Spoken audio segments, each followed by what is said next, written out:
a very simpler way to get this picture. Plot, density, synth. That's it. You see, we got more or less the same picture. Okay, sorry. This is what I was missing. Here, when let me go back just a while. Here, when I made this plot, here in the abscissa, I didn't have the value of x, but just the progressive number of the beans. This is why I couldn't get back to the area of the figure. I should have plotted it in this way. Let's see. I should have plotted it in this way. Plot. This is fine, but I should have specified the x, and the x is c. Basically, it's let me specify it in this way: -4, -3.5, -3, -2.5, -2. -1.5, -1, -2.5, 0, 0.5, 1, 1.5, 2, 2.5, 3, 3.5, 4. Let me see now. There is a different, let me see.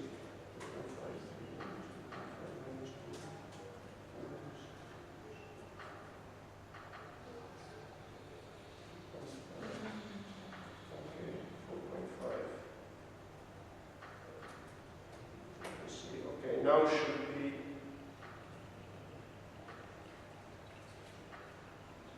okay. I have to invert it. Sorry.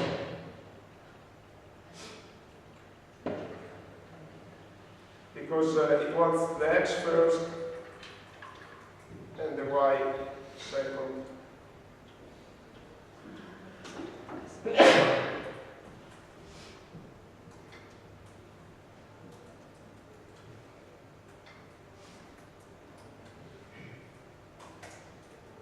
Okay, this is the plot, basically. Okay, given that I made a bit of confusion, let me make a summary, okay? What I plotted here, and let me clear the screen and get back the instruction. It's a plot of what? On the x, I put the data, and on the y, I put the number of counts, the number of observations that fall within each segment, divided by 10,000. So this is the relative frequency of the observation that fall in each segment, divided by the dimension, the width of the segment. So basically, on the y, I put the probability density, an estimate of the probability density. And what I got is this picture, where you can see that indeed the area is close to 1, because you span from -2 to 2, so the basis of the triangle is about 4. If I approximate this area here with a triangle, the base is 4, the height is, let's say, 0.3, and therefore is 2 multiplied 0.3 plus something more is close to 1. Okay? Something more because the height of the triangle is more than 0.3, is 0.35. So the area below here is close to 1. So this is the empirical way of computing the probability density. And in order to get a better approximation, what we should do is to increase the number of segments and decreasing their width. But it's not needed because R has a function which is density to compute it. You see that we find more or less the same picture, but you see that the graph is smoother because the number of segments here, the number of segments that are used to compute this figure is 50. We used 17, R used 50.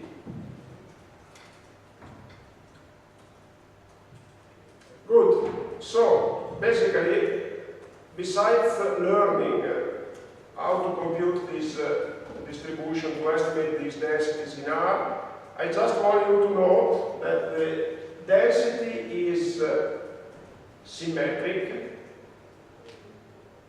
I just want you to know that the highest density is in correspondence of the mean value. And now let's see what happens if I take the exponential of this synthetic series that I generated. It's very simple. Let's see. Plot density exp synth. So what happens? What are you expecting? I am expecting that the distribution gets lower bounded to 0, and I am expecting that the right tail of the graph that I saw before is stretched. Let's see. Yes. You see? The lower bound is 0, and you see the tail of the distribution is stretched. The distribution is no more symmetric.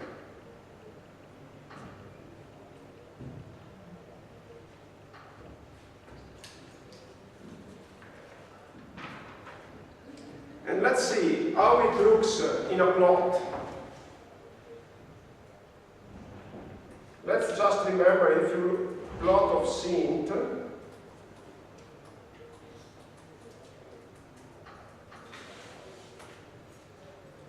here is the plot of the normal data. Now let's see how it looks, the plot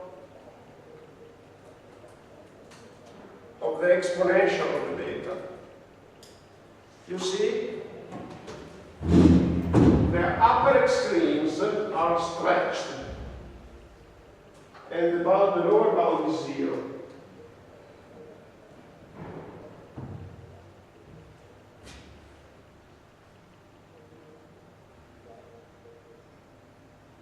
Okay.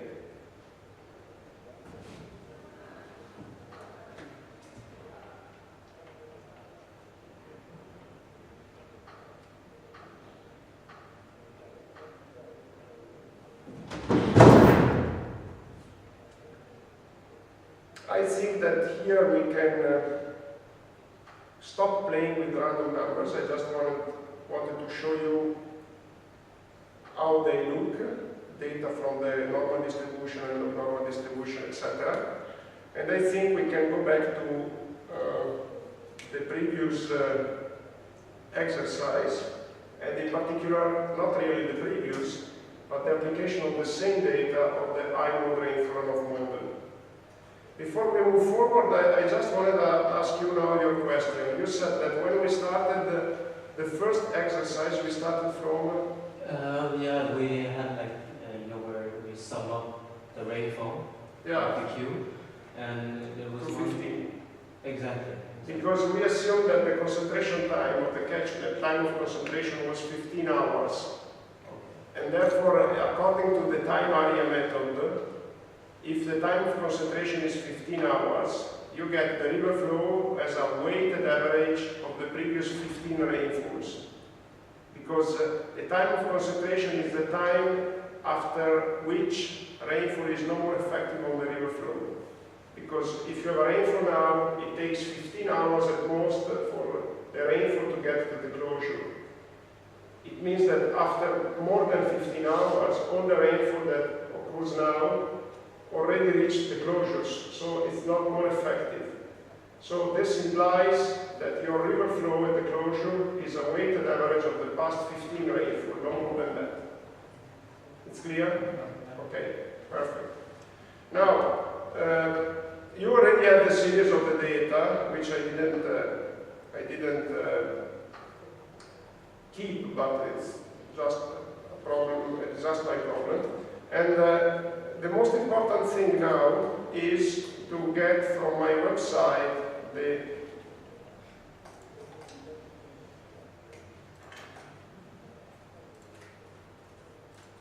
code of iMode.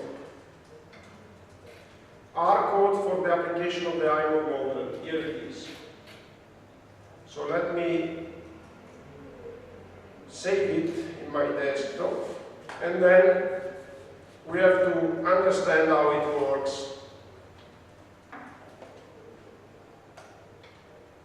Here the code is, let me see if I can increase, yeah.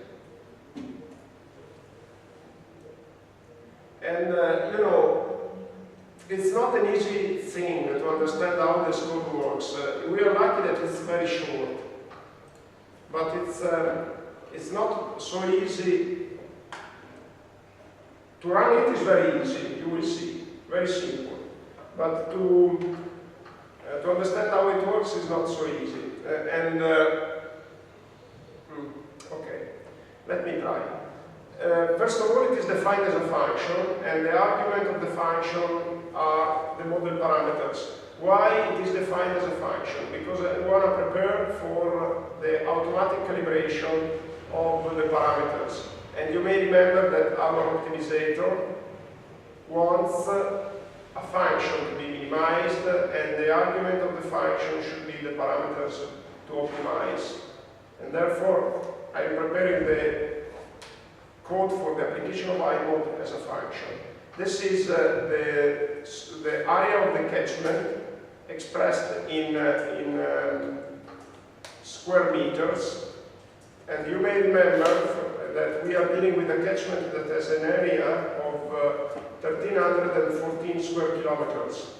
So the area needs to be specified here, and here T step is the time step, it's daily, and therefore, before that I don't remember it's daily or hourly. Maybe, let me see. I think it was hourly, so we have to change this. Yeah, it's hourly data, and therefore let's change this.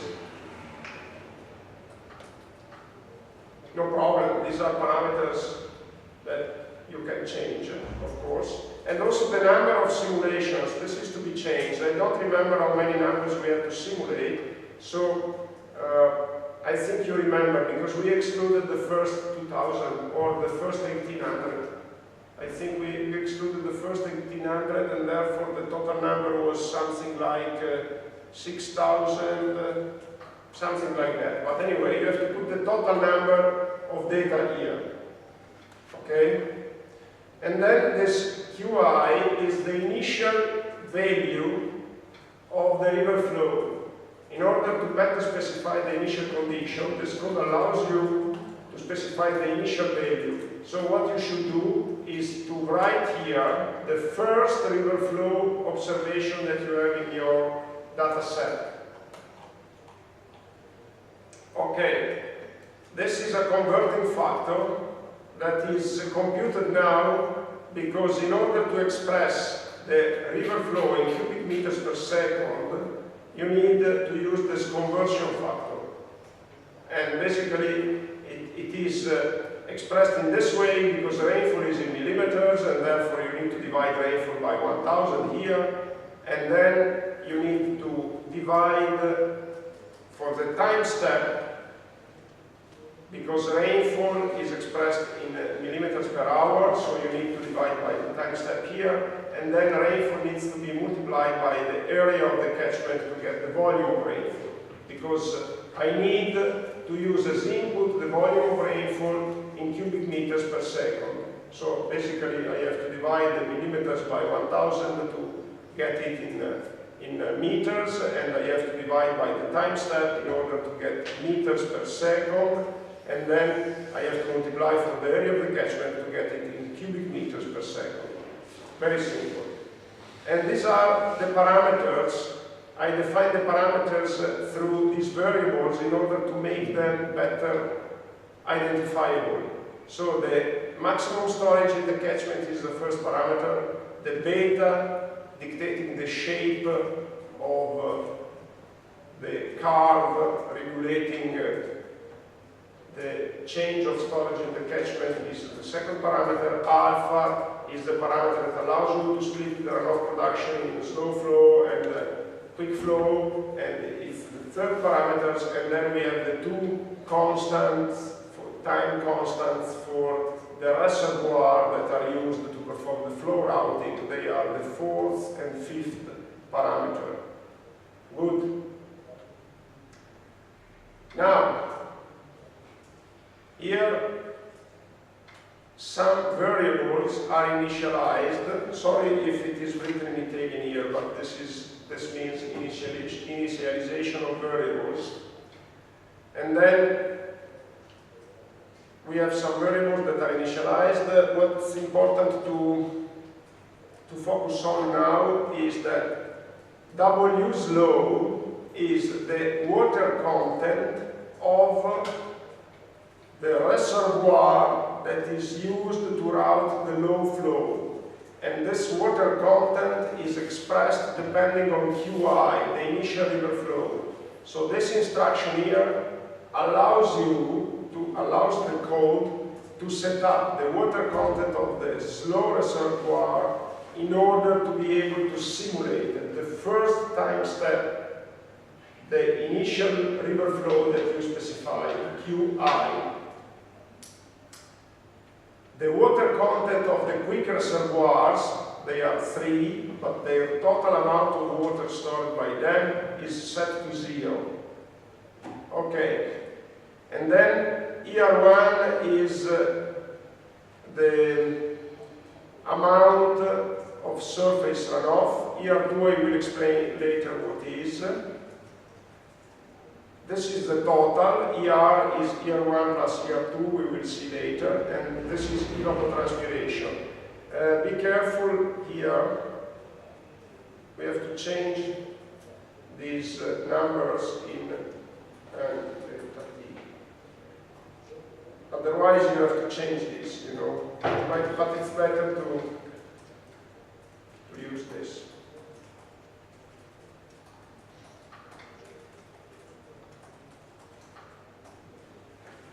Okay, and now there is the computation loop.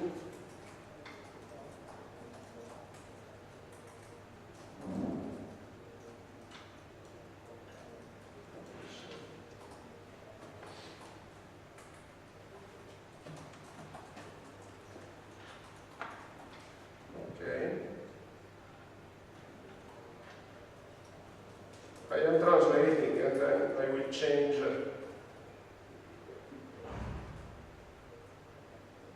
Change the code of my website. Okay. Now there is a force cycle, and the force cycle allows us to compute each time step the runoff production, and then W1 and W2 are the water storage in the catchment at the beginning and at the end of each computational time step. So basically the first instruction is let's set the water storage at the beginning of the time step equal to the water storage at the previous time step, at the end of the previous time step. Okay, and then here there is a computation of C depending on W. Indeed, at our lectures, we saw the opposite relationship that allowed us to compute W depending on C. In this code, you will see for how the code is structured. Because the code is structured in this way, we need the opposite relationship. So basically you have this relationship already. It's a relationship that in your notes it's expressed according to its inverse, because you have a relationship again for expressing W depending on C. Instead, this relationship here allows you to compute C depending on W. Okay, so let's compute this C, and W we know it because in the previous line here we defined W1 equal to W2. You will see at the end of this loop how W2 is computed. Okay, now we have to make sure that C is not greater than C max. So basically, we make sure we compute another value of C that we call C2, which is the minimum between C plus rainfall and C max. So if C max is exceeded, we take C max. Because we can't overpass C max with the value of C. Okay, that's fine. So C2 is the minimum. And then, here there is a first contribution to the surface runoff. And basically, this first contribution is given by, as you see here, the maximum of what? It's the maximum between Pi plus C1 minus C max and 0. So what is this? This is a first contribution that is given by the fact that if you exceed the maximum storage in the catchment after rainfall, all that rainfall is to be transformed in surface runoff. Once that the catchment is full, all the rainfall is transformed in surface runoff. So basically what you do here, in this line here, you compute C1, which is the storage that you just computed, you add the rainfall, and if you pass C max, the difference, C1 plus rainfall minus C max, is to be transformed in surface runoff, provided that C1 plus P1 is greater than C max. If it is lower, it means that this sum becomes negative, and then you take the value of 0 for this contribution. Okay, so basically you take C1, you add the rainfall, and if you pass C max, the exceedance is given to ER1. This is the first contribution, that it's active only when the catchment is full. Okay, you have to think about it a bit. I understand that it's not easy to, to understand it in a so short time. Now, let's suppose that this is done. Let's see now the second contribution. The second contribution is the one that you know how to compute. It's given by the fact that when it rains over the catchment, you have a part of rain that falls over the saturated areas. And this part of rain is to be transformed in surface runoff. So basically we have to compute a second value for the volume of water stored in the catchment. And this second value, it's computed here. This relationship is, what is the value of C that you use in this relationship? It's C2, which is C1 plus rainfall. Okay, and then here there is the second contribution to the surface runoff, which is computed according to what you have written in your notes. So you take C1, C2 minus C1, and you subtract what has been stored in the catchment, W2 minus W2.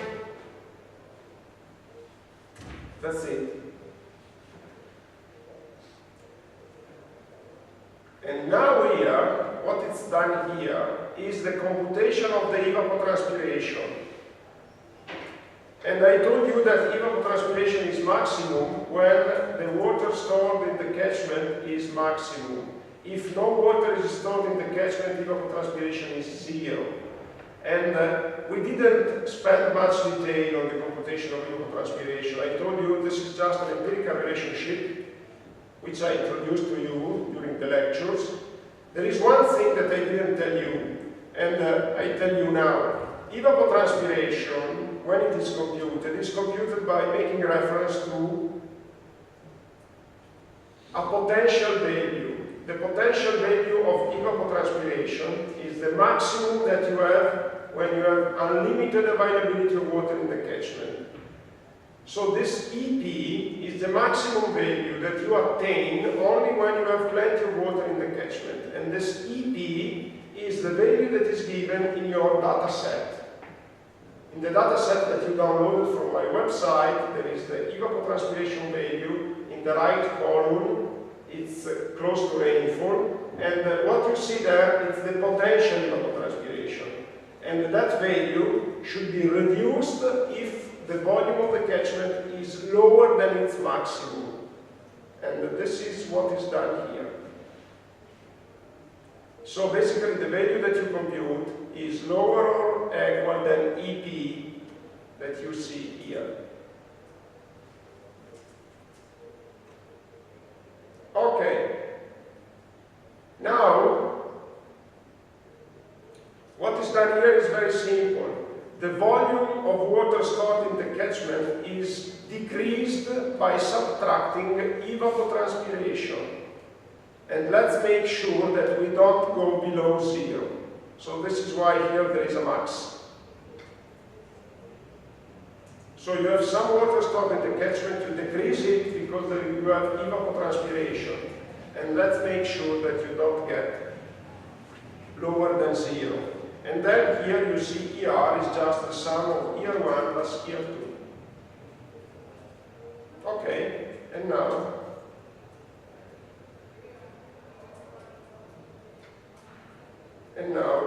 you are ready to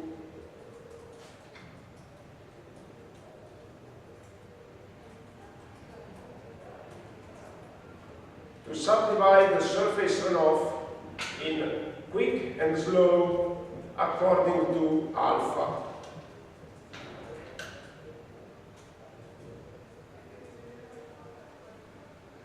Okay, now here there are two lines to compute the low contribution to the river flow at the closure. I'm not spending time on this, it's just a linear reservoir. And this is the low flow, flow. And this is the quick flow.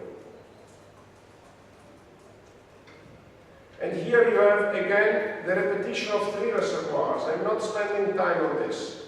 It's just the computation of the output from a cascade of three linear reservoirs. And then here you have just the computation of the total flow, and it's computed by, you see, summing slow flow and quick flow and computation for the conversion factor. Okay, and now here drawing the plot. And then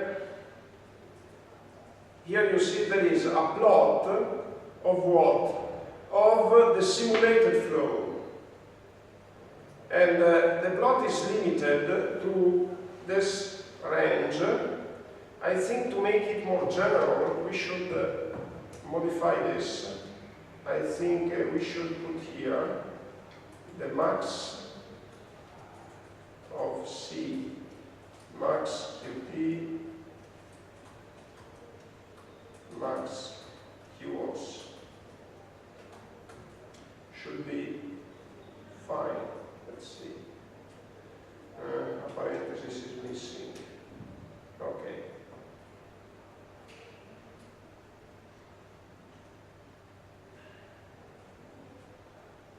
Okay.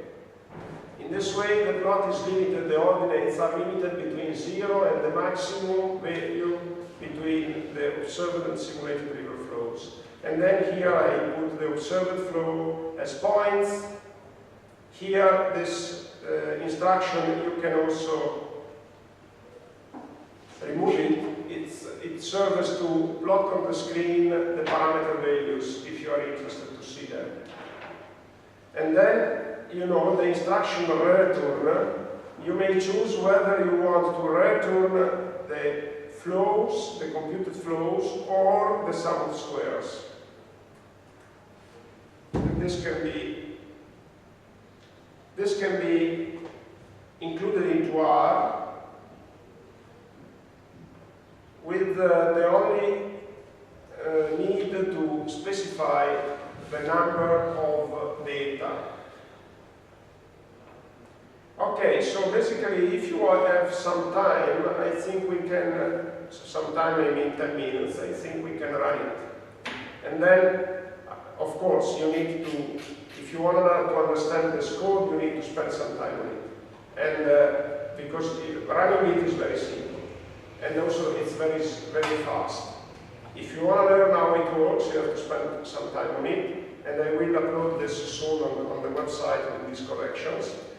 And of course, according to what I said, I told you before, if you had to use this software for practical reason, I would strongly recommend to spend time and understand how it works, especially when you deal with software like this one, which is not really tested, you know, it's man-made, it's handmade, and not really tested.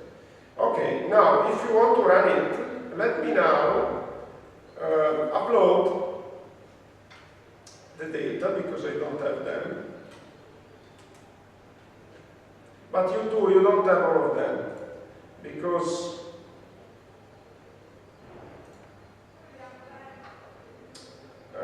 you didn't upload the evapotranspiration data so far.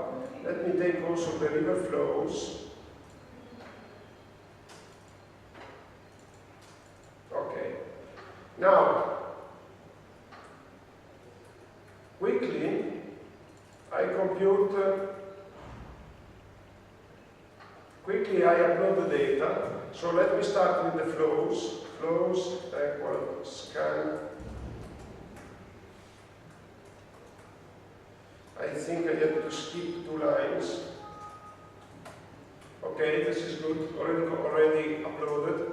And then let me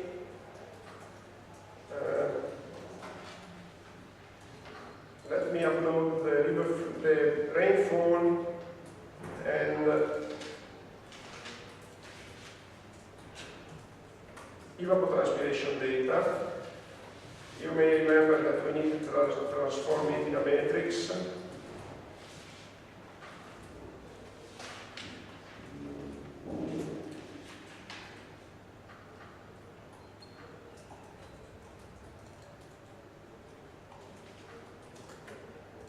And then rain.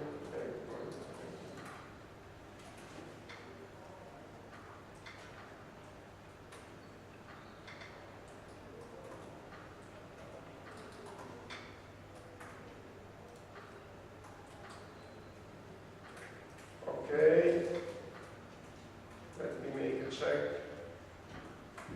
Yes, that's fine. So I already uploaded all of them, but then you may remember that we decided to reject the first 1800 of data. So let me now reduce the vectors and the flows.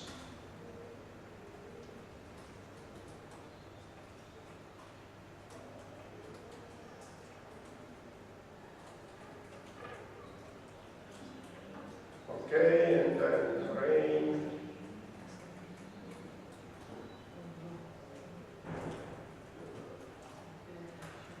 And then evap.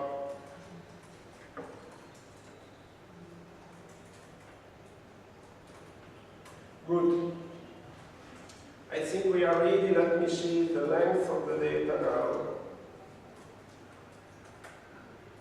6960.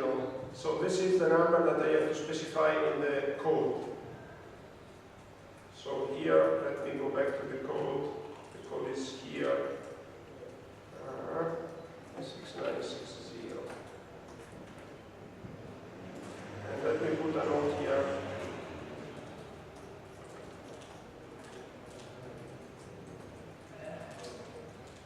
Okay. Okay, that's fine. And I think that now I am ready to upload the software. And to upload the software, I could cut and paste it in R. But in order to keep, to not make chaotic the situation and the history of R, it's better to do in this way. Source, imode.r. Okay, it's already uploaded.